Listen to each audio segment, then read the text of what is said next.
கருத்துக்களை கூறி அமர்ந்திருக்கின்ற முன்னாள் நாடாளுமன்ற உறுப்பினர், முன்னாள் சட்டமன்ற உறுப்பினர், இளைஞர் காங்கிரஸ் அமைப்பிலிருந்து படிப்படியாக வளர்ந்து தமிழக அரசினுடைய சிறுபான்மைத்துறையுடைய தலைவராக இருந்து சிறப்பாக செயல்பட்டு கொண்டிருக்கின்ற மரியாதைக்குரிய பீட்டர் அல்போன்ஸ் அவர்களே, மரியாதைக்குரிய வழக்கறிஞர் கே ராஜேஷ் அவர்களே, இந்த நிகழ்ச்சியில் தலைமையுரை ஏற்று ஏற்புரை நல்குவதற்காக வருகின்றிருக்கின்ற தமிழக காங்கிரஸ் கமிட்டியினுடைய தலைவர், பொது கணக்கு குழுவினுடைய தலைவர், சட்டமன்ற உறுப்பினர் மாண்புமிகு செல்வ பெருந்தகை அவர்களே, இந்த நிகழ்ச்சியில் கலந்து கொண்டு சிறப்பித்துக் கொண்டிருக்கின்ற மாவட்ட தலைவர்கள், மதிப்பிற்குரிய திரவியம் அவர்களே, மதிப்பிற்குரிய வழக்கறிஞர் முத்தழகன் அவர்களே, மதிப்பிற்குரிய சுந்தரமூர்த்தி அவர்களே, மரியாதைக்குரிய முன்னாள் சட்டமன்ற உறுப்பினர் பலராமன் அண்ணாச்சி அவர்களே,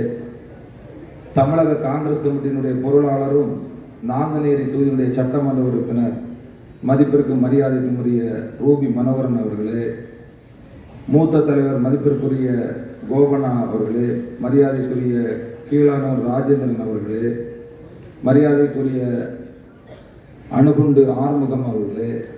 மதிப்பிற்குரிய பட்டுக்கோட்டை ராஜேந்திரன் அவர்களே,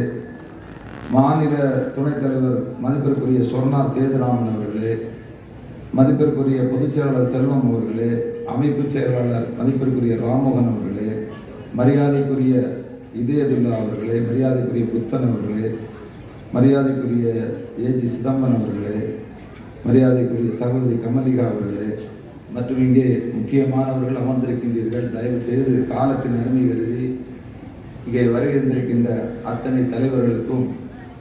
வழக்கறிஞர் அமைப்பிலிருந்து வருகின்றிருக்கின்ற மாநில நிர்வாகிகள், மாவட்ட தலைவர்கள்,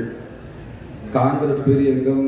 கிட்டத்தட்ட 58 ஆண்டுகள் ஆட்சியில் இல்லாவிட்டாலும் கூட காங்கிரஸ் பேரியக்கத்தை மூவர்ண கொடியை தோளில் சுமந்து வழிநடத்தி கொண்டிருக்கின்ற தேசிய நெஞ்சங்களே, உங்கள் அத்தனை பேருக்கும் என்னுடைய பணிவான வணக்கங்களை நான் தெரிவித்துக் கொள்கிறேன். எனக்கு முன்னால் பேசிய மரியாதைக்குரிய